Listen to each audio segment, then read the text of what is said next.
Ay personal pa rin ang pagpapasalamat ko sa inyong lahat, sa tulong ninyo, sa kampanya ninyo, sa suporta ninyo para sa akin at sa boto ninyo noong nakaraang halalan noong 2020.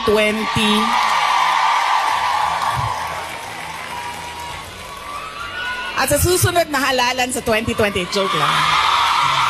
Vice President Inday Sara Duterte, personal na nagpasalamat sa mga OFW sa Hong Kong.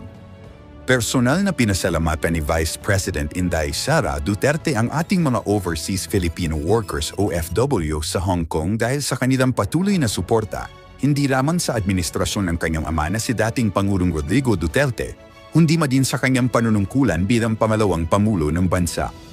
Sa kanyang mensahe, muling ipinahayag ni VP Inday Sara ang taus-pusong pasasalamat sa mga OFW na sumuporta sa kanya noong nakaraang halalan. Kasabay nito, nagbipiw rin siya ng pahiwatig na umaasang patuloy siyang susuportahan hanggang sa taong 2028.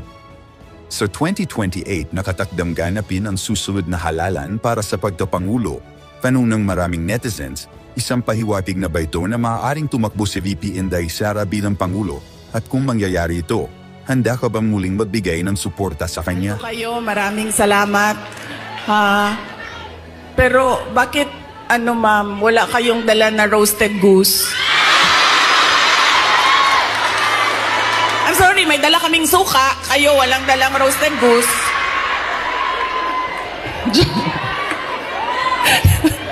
Joke lang. Joke lang. Pero salamat Salamat sa pag-welcome ninyo sa amin doon. Sigurado ako na kahapon may kailangan din kayong gawin. Busy din yung oras ninyo. Pero pumunta kayo doon at winelcome nyo kami sa hotel. Maraming salamat sa inyo.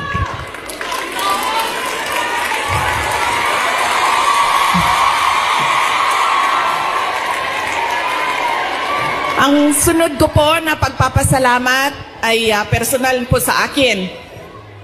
Para sa inyong lahat, mga kababayan namin dito sa China, sa Hong Kong, sa Macau, dahil noong 2016 ay nagkita-kita din tayo dito para sa pagpapasalamat, tapang at malasakit at suporta sa administrasyon ni Pangulong Duterte. Kaya papasalamat po ako dahil from 2016 hanggang 2025 ay nandyan pa rin kayo at nandito pa rin kayo para sa bayan. Maraming salamat. Sunod po ay personal pa rin ang pagpapasalamat ko sa inyong lahat, sa tulong ninyo, sa kampanya ninyo, sa suporta ninyo para sa akin at sa boto ninyo noong nakaraang halalan noong 2020.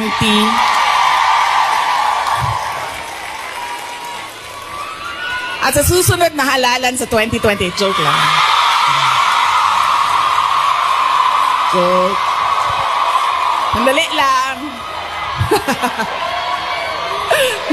Sandali lang.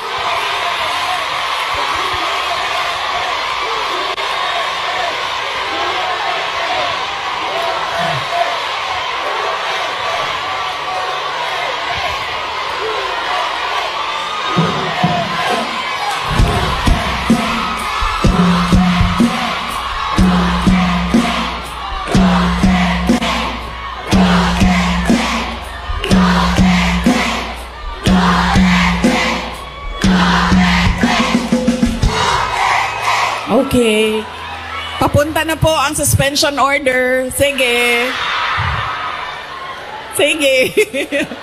Maraming salamat sa suporta ninyo noong 2022. Thank you very much sa inyong lahat, mga kababayan.